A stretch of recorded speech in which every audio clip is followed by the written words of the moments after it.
मेरा तो क्या होने वाला है।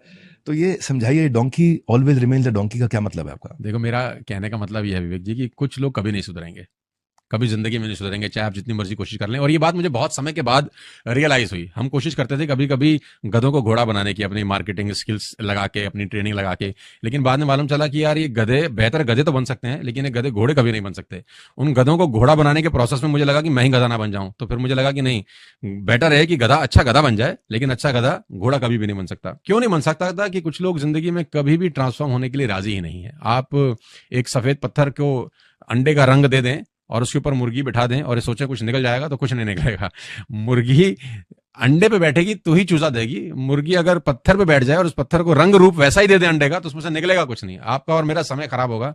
ये बात मुझे बहुत समय के बाद समझ में आई कि गधे कुछ समय के बाद भी गधे ही रहेंगे, तो उन पे अपनी एनर्जी, एफर्ट और ताकत लगाने की, टाइम वेस्ट नहीं करना चाहिए, आगे बढ़ जाना चाहिए। आपकी जो ओवरऑल सोशल मीडिया फॉलोइंग है, सब चैनल्स को देख के मिलाते हैं तो लगभग 30 मिलियन पार जी किया है। जी जी। लोग आपकी मोटिवेशनल वीडियोस को पसंद भी बहुत करते हैं, पर आपने कहीं ऐसा बोला कि you're a motivation speaker by chance, not by choice. तो कभी कभी कुछ चीजें प्री डिजाइंड होती हैं, मतलब it's not by choice, it's by chance. तो उसके पीछे क्या था? ये बाय चांस कैसे हो गया? और आज तो ये बाय चॉइस दिखाई पड़ता है, तो बाय चांस कैसे हुआ ये? कुछ सोच के मोटिवेशनल स्पीकर तो बने नहीं थे कि स्कूल में जा रहे थे कि यार एक दिन मोटिवेशनल स्पीकर बनना है, ऐसा तो कभी सोचा ही नहीं था। अच्छी खासी नौकरी कर लेंगे, थोड़े बहुत पैसे आ जाएंगे, लाइफ थोड़ी सी अच्छी हो जाएगी, यही सोच के आदमी क्या बोलते हैं, स्कूल जाता है या कॉलेज जाता है। लेकिन डेस्टिनी आपको कहाँ ले जाए आपको पता नहीं चलती। तो मैं इसलिए बोलता हूँ कि I am a speaker by accident. ईश्वर की कुछ संरचना ऐसी थी कि हम यहाँ पर पहुंच गए, लेकिन ऐसा कभी सोचा नहीं था कभी जिंदगी में कि हम स्पीकर बनेंगे। तो इसलिए बोलता हूँ बाय चांस, तो नॉट ये बाय चॉइस। कैसे बने? मैं book reading, sorry, news reading करता था स्कूल। क्या अगला सवाल ये है कि आपके हिसाब से ज्यादातर लोग जो 9 to 5 जॉब कर रहे हैं, लोग जेल में रहते हैं? नहीं, जेल में नहीं रहते यार। हाँ? आपने एक जगह कहा ये तो जेल है 9 to 5 जॉब, तो आपके हिसाब से 60 करोड़ नहीं, भारतीय लोग। मैंने ये बोला था कि जिंदगी में अगर बनने का मौका मिले तो जंगल का शेर बनना, सर्कस का नहीं।